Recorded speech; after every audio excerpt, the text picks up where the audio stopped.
Hi, thanks for tuning in. You're listening to Between Bells, Camden Catholic's podcast that explores the people that make up our school community and what they're truly like between one day's dismissal bell and the next day's homeroom bell.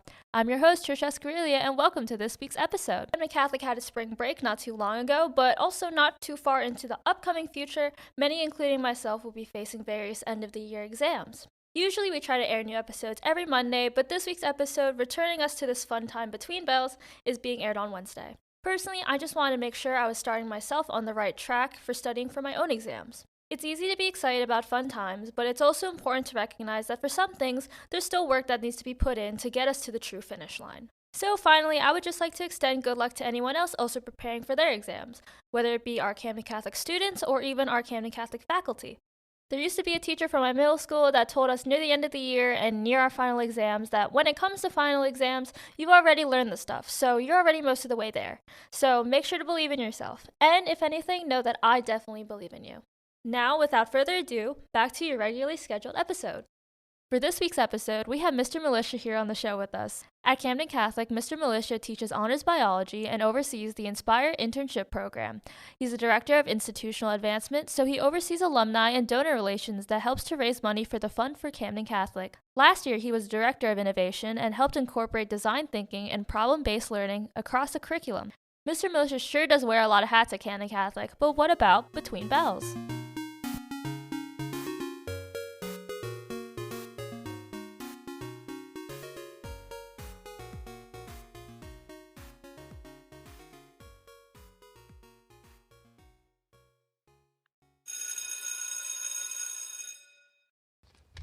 Okay, hello, Mr. Milicia. Welcome to the podcast. I would like you to tell us your full name, first and last, your classroom location, and how many years you've been here at Camden Catholic.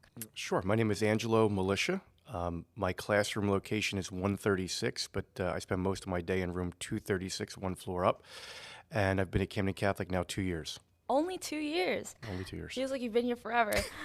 So today's week's wild card is, what's your favorite holiday? Christmas, because it's become my favorite because it's my youngest daughter's birthday. So it's doubly important. Yes. That must have been a crazy Christmas that year. It was a crazy Christmas morning. My two older kids were at home with my father, while my wife and I were at Virtual Hospital delivering our third child. My mom works there. Oh, see? That's crazy. Oh my gosh, happy birthday to her whenever it's Christmas. That's such a cool birthday. Also, well, I guess also might not be the best birthday because do you just combine the gifts? That's the thing. It's great now because she's young. So we have a half birthday in July. We have Christmas in July for her. So she loves it.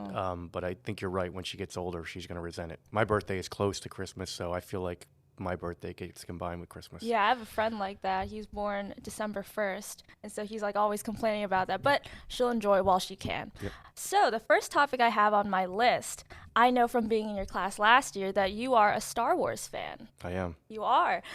So first question about that, what's your favorite movie? Let's start off simple. Oh, you got to go with the easy one, The Empire Strikes Back. Nice, that's a good one. So like when did you first see Star Wars? Like what made you like it so much? It's a good question. Back in my day, there were no VCRs, and I know you guys don't even know what VCRs are, but they were things that played tapes of movies, and sometimes it took years to be able to watch a movie at home.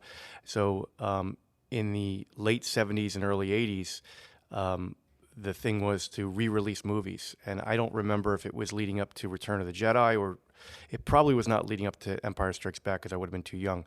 But at some point, my father took me to a re-release of Star Wars, and I remember seeing Darth Vader get on the screen the first time, and I was scared to death. And then I got home and just told everybody about this movie. And, again, it's all relative. The movie had probably been about 5 years old by that point, but it was brand new to me. And I was hooked. And I saw a re-release of Empire Strikes Back leading up to Return of the Jedi. And then I remember seeing Return of the Jedi opening day in '83. And it took on almost like a more familial aspect to it in the sense that when the prequels came out in 1999 and then '02 and '05, I dragged my father to them because it was kind of paybacks because he took me as a kid, and taking an older father to a midnight show was kind of interesting. But what was amazing was I was able to take my own children to the sequel trilogy when they opened. That's true. It is a very timeless series. I think it's because it's sci-fi, it's like it's not really based on a specific time period. I mean, everyone knows like that they were made in like the 80s, 90s. But I think that's the great thing about sci-fi. I like sci-fi movies myself. Do you like other sci-fi movies or just mostly Star Wars? I'll watch some sci-fi movies. I like The Matrix. I like some series, other series I didn't really get into. I like Star Trek. More because my uncle was a big Star Trek fan, and we had a rivalry with Star Wars and Star Trek, and he's gotten me to appreciate it a little more. But with Star Wars, I think it's generational too. It's been over 40 years now, so it's very possible, like I said, to have me go as a child with my father, and then now be able to take my children to it. It's kind of crazy. Here's a funny question. Here's a little silly question. If you had a lightsaber, what color would you want it to be? Well, that's a good one. Short between bells break. The color of lightsabers in Star Wars do in fact have meaning. According to Display.com, blue signifies justice, truth, and serenity. Green represents growth, harmony, and nature. Red symbolizes anger, strength, and determination. And purple signifies nobility, royalty, and wisdom. Which color lightsaber would you have? Now back to the show. When I was a kid, I always picked the red one because I always liked you? Darth Vader. But didn't he scare you when you first saw him? He did, but then I was hooked. By the end of the movie, I was hooked. So I guess I would pick blue. You guess? Yeah. Come on, be honest. Be honest. I'd probably pick red then. So to close out our Star Wars little talk, I have a segment for you. It's just Star Wars trivia. So... Okay. I got these. I'll be completely transparent. I got them off the internet, but that's okay. Let me get the site that I got off of. It's called Big Quiz Thing. Trivia spectacular for teams. You don't have a team. You're on your own for this one. But I feel like, I have a feeling that you'll know. You're a very big Star Wars guy. I feel like you'll be okay. Okay, so first one. It's a pretty easy one. Okay, are you ready? In Star Wars, what do they call the invisible power that binds the galaxy together? Oh, the Force. Oh my gosh, I can't believe you got that. Okay, 1 for 1. So there's 6 questions, by the way. So 1 for 6, 1 out of 6. Next question. What's the name of Yoda's home? Oh, I technically, if they mean the home he was living in Episode 5, it was Dagobah. But I don't know that He's they bringing ever... up the technically. Yeah, they never mentioned his home world. So That's I would crazy. say Dagobah. It is. That's the answer it gives. You know that he's a serious family when he pulls out the technically speaking. Next question. So 2 out of 6. Next question. Question 3. What species stole the plans to the Death Star? Oh, God. Again, I'm going to be... my reputation can't get any worse. Again, technically, if we're talking about the second Death Star, it's Bothans died stealing the Death Star plans. They never really said who stole what species stole the plans that ultimately were covered in Rogue One, but I assume the answer looking for is Bothans. It is. Yep. 2 technicallys in a row. So 3 out of 6. Got half of them right so far. Okay, next question. Who built C-3PO? Anakin Skywalker. Okay, 4 out of 6. 5. What is the name of Boba Fett's ship? It used to be called, and the answer is probably there is Slave One, but they've renamed it. I don't know what it's named now. I can't believe that you're going like, the answer they're probably looking for. That's crazy. Yeah. I mean, I had no doubts in your Star Wars knowledge, but just like, you can tell that this is a guy who knows what he's talking about. Okay, last question. Who kissed Princess Leia first? In one of the oddest scenes in cinema, Luke. I mean, technically, Leia kissed Luke, not the other way around. Is the question specifically who kissed Leia first? Yeah, who kissed Princess Leia first?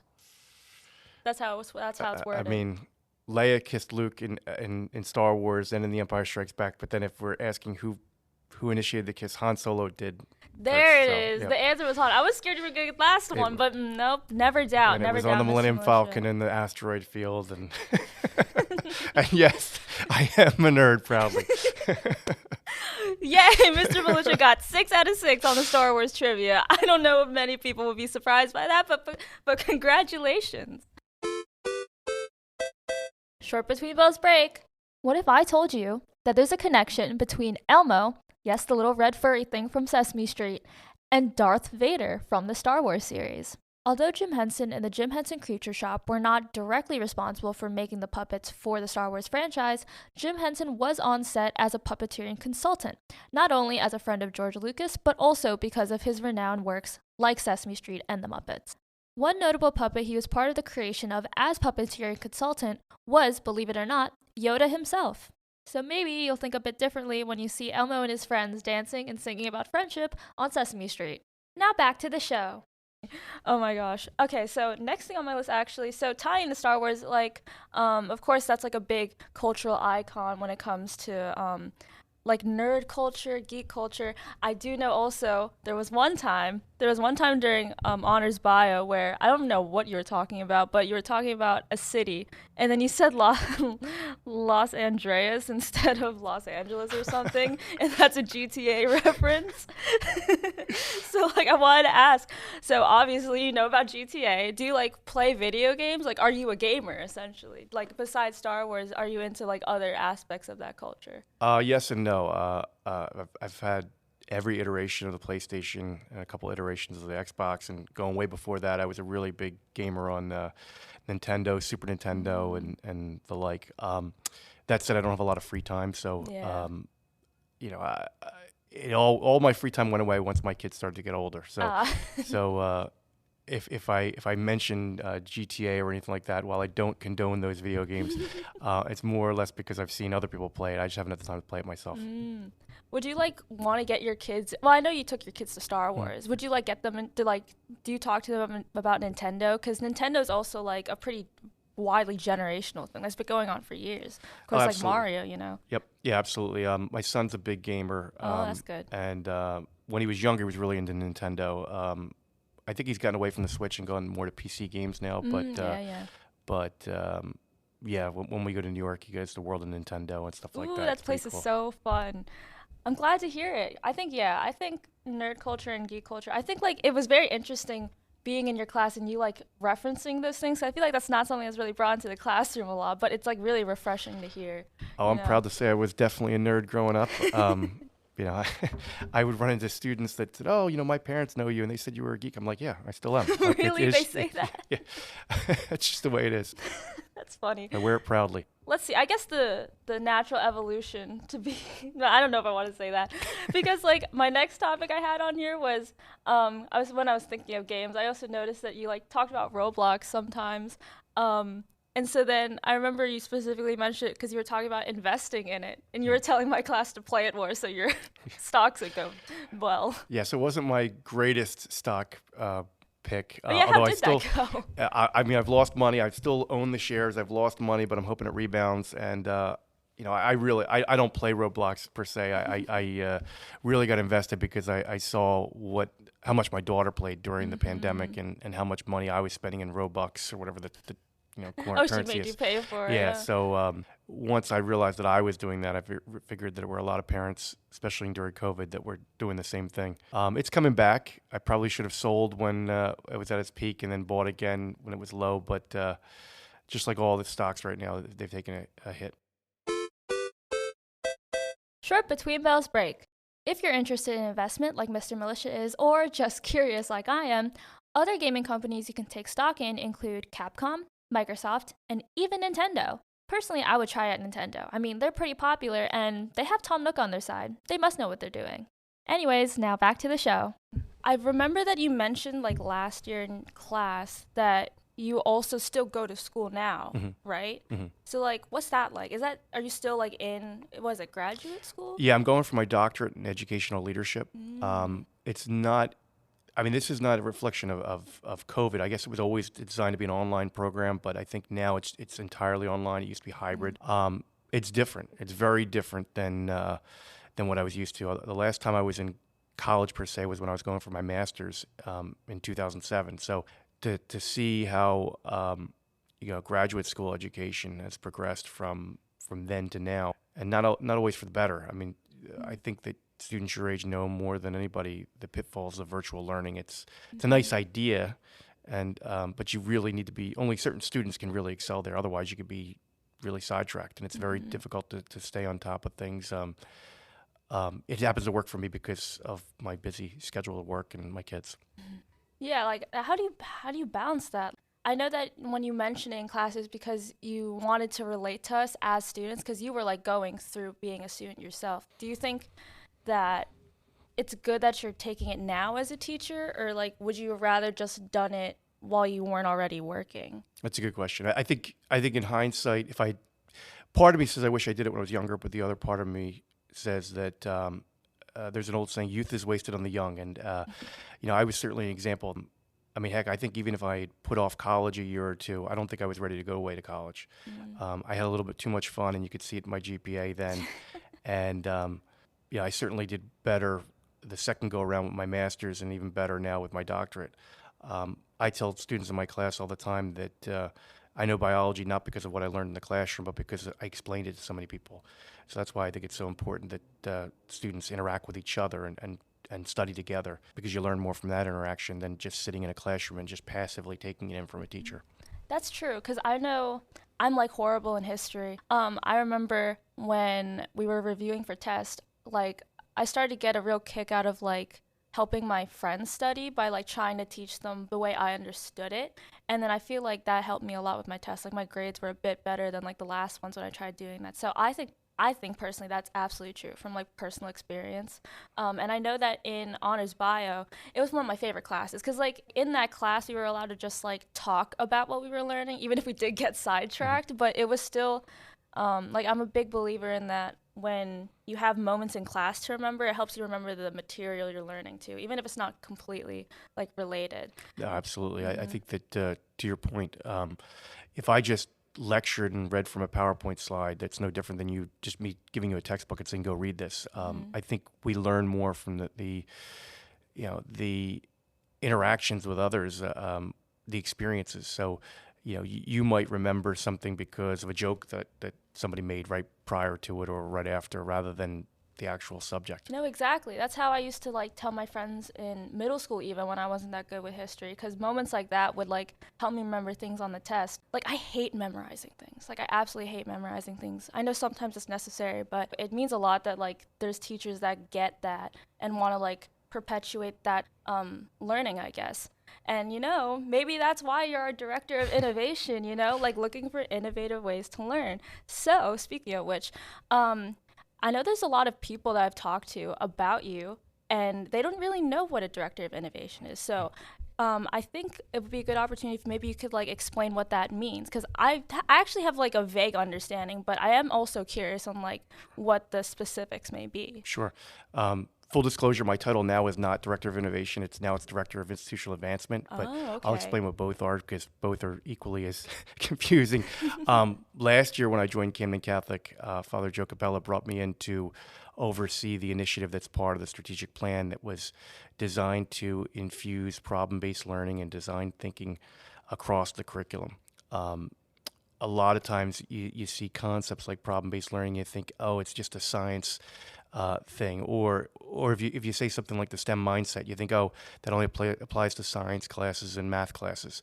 What we are trying to do, and we're still doing, and it's still an ongoing process, is incorporate um, the STEM mindset, which is really something called design thinking, and that design wheel that you see in every classroom, just to encourage students to think and to innovate. As you can imagine, change is always difficult. So the first year is always the hardest. But if you look at the steps that were made and the fact that you have someone like Dr. Nguyen really taking this to the next level with the innovation course and stuff, um, it's pretty amazing. Um, to do all that requires a lot of outside funding. Tuition alone can't sustain the new programs that we want to add. So the decision was made in the last summer that I would become director of institutional advancement. It's a role I've had at other schools, and basically that means that I interact with alumni, with donors, with parents, and alumni. I said alumni twice.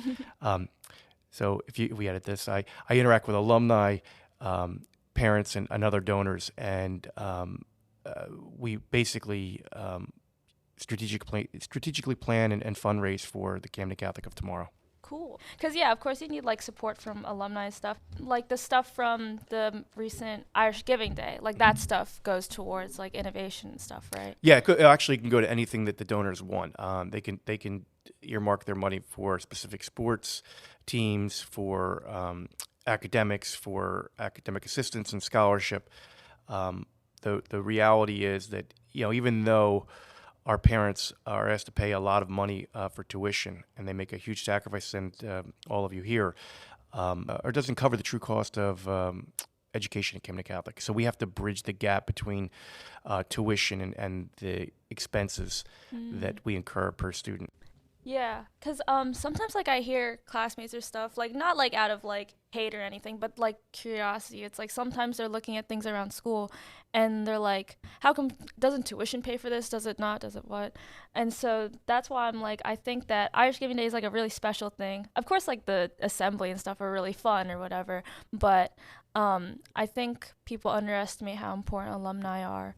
Are you an alumni? I don't remember. I'm not. No. You're not? No, I went to another high school, and in fact, I can relate to what you were saying earlier. I remember when I went to another Catholic high school not too far from here. I remember thinking to myself, all they're interested in is money. I'm sure that's what a lot of classmates think. Oh, they just want to fundraise. They just want to raise money, and it's tough when you think like that. It's tough to correct that mindset when you're young, because you just don't realize how much everything costs. If you look at what Catholic schools in particular have had to experience in the last 20, 30 years, the relative disappearance of religious teachers. You now have a lay faculty and staff that requires salaries and insurance and the like, and then even expenses that would have been unimaginable when I was a student, like websites and databases and stuff like that. The costs of running a school are astronomical. So that's why it's so important that we fundraise. And the great thing about Irish Giving Day is that hopefully students learn at an early age that it's important to give back. And yes, even a $5 donation every year could make a difference, because collectively, if everybody gave $5, we'd be on easy street.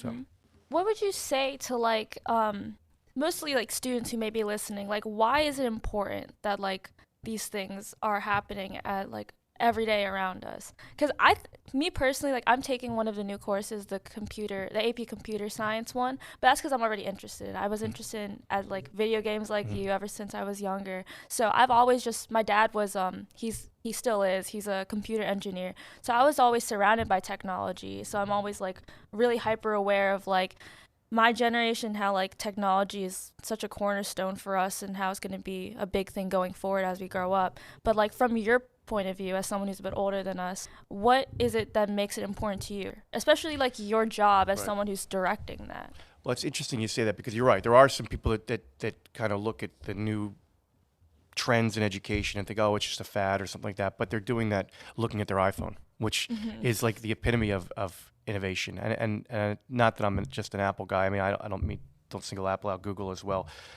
We live in an innovative time, and if you think about, 20 years is a long time, but I've been in education a little longer than 20 years, and you think about all the innovations that have come about. When I first started teaching, I had a flip phone. There was no Facebook. We watched TV. There was no streaming. We went to the movies. So I use those as examples of just all the innovation that's come up in the last 20 years. And as schools, if we don't continue to innovate and we just remain stagnant, especially Catholic private schools, if we don't innovate, then there's no reason to send a child here as opposed to your local public school. So we need to continue to push the envelope and be as innovative as possible. And that's part of the reason why Camden Catholic is constantly looking to improve its academic programming, constantly looking to improve its co-curricular offerings and stuff like that. That's such an inspiring little speech you made. Thanks. Yeah. I wish I could say I wrote it.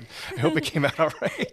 I'm like kind of blown away. Thank you. Okay, well, that was a great episode, Mr. Milicia. Thank you for joining me. I hope you enjoyed it. But yeah, so thank you for all the work you do. Yeah, like all of this wouldn't be possible without work you do, work that faculty does. That's the whole meaning of the podcast. It's not me. Believe me, it's all the faculty and staff.